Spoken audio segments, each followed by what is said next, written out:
India is the scam capital of the world.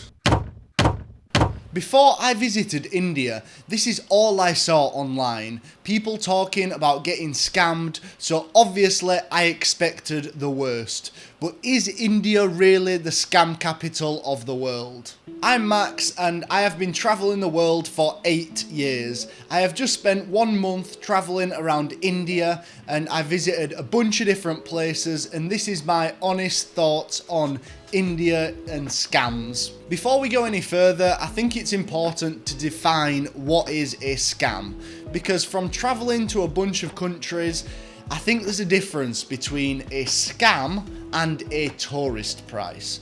Because I'm not rich by any means, but compared to someone that's earning $1 a day, then I am. And do I really expect to pay the exact same price as someone that's earning $1 a day? So I would say a tourist price is just a little bit inflated, maybe 10-20% more for basic stuff. And I'm happy to pay that, I'm not bothered. You know, like for fruit and veg from a market or like basic stuff, whatever. Because honestly, India is so cheap, you're not even gonna notice. You'll still realise it's cheap even if they do add an extra 10-20% on basic stuff. And what I define as a scam, let's say you're getting a taxi, and before you get in the taxi, you say, look, just a random number, I'm gonna pay 100. And then you get to the destination and then the taxi driver requests 200. That is a scam because you agreed on a price and he scammed you out of 100 in this scenario. Because I think that's important to define. So when I was in India, I posted my first video in Delhi and I got so many comments saying, you got scammed with a tuk-tuk driver. Because the guy took me around basically all day. He took me to a bunch of different places. He basically made my video for me. And I paid him 1,500. Off the top of my head, it was around £12, something like that. And so many people in the comments were like, you've been scammed. And I mean, if I'm happy with the price, then I don't even think it's a scam because I agreed on the price before we even started and I'm happy with that price. So that I wouldn't call a scam. But when I was in Vrindavan, the guy did try to scam me. For a short taxi ride, he tried charging me 2,000 for literally like a 5-minute ride. So that is a scam. But obviously you just avoid that. But I had that a lot in Vrindavan. People throwing out the 2,000 number, and the reason I think they do that is if you don't know the currency, then it's just random numbers, isn't it? These are some of the common scams you do see. If you're at a market or at a temple or something, there will be tour guides or fake tour guides that come up to you and like start telling you stuff about it, walk around with you, and then at the end they will ask you for money most of the time. So be aware for that. And one scam that I did run into and I did get caught by, I was in a temple. A guy kept asking me for money. I'll put the video in now actually.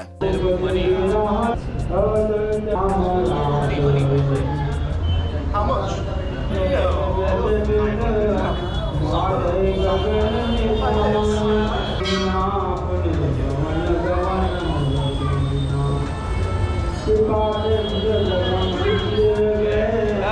And he kept asking me for money, so I gave him some, and he put it straight in his pocket. He didn't even put it in the donation thing.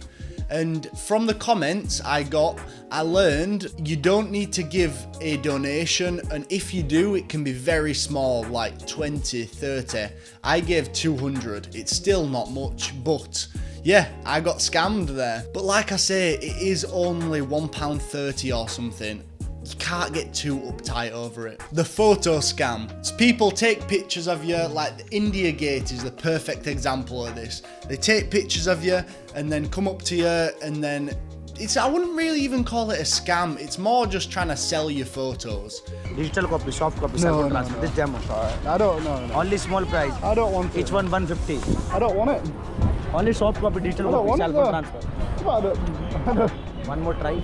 So they come up to you and say, oh, $5 for the pictures, $5 for the pictures. Again, it's not really a scam, but it's just a little business they do. One thing you do really have to look out for is exchange rate scams. At the time, I had a few euros with me and I wanted to change them into Indian rupees, and I went to a few different places and the exchange rates were crazy different.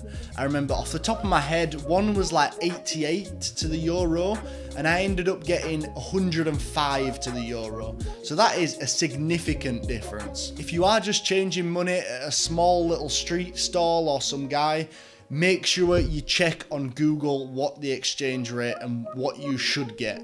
You should get pretty close to the Google rate. The next one is pickpocketing. I didn't have any issues with this, but I am very aware of my surroundings and my stuff. Be very careful if you're in a crowded place. Like I was on a really crowded bus and a few people told me, look, you need to have the bag on the front of your body and just be aware that there are a lot of pickpocketers, but I didn't have any problems with it. Obviously, don't leave your phone or wallet or anything valuable anywhere. Overpriced airport taxis. It doesn't matter where you go, it's always expensive to get a taxi from the airport. Just get an Uber.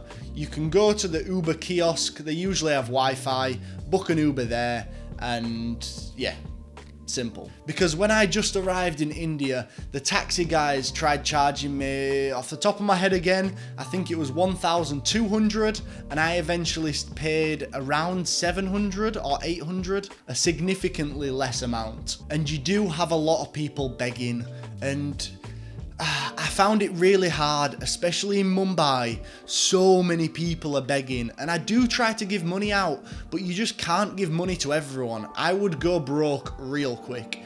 So try to give money out to here and there, but don't give a lot. And I personally would rather give a small amount to more people rather than like a big amount to the odd person. So yeah, again, is it really a scam? Because they are genuinely begging and they probably do need it.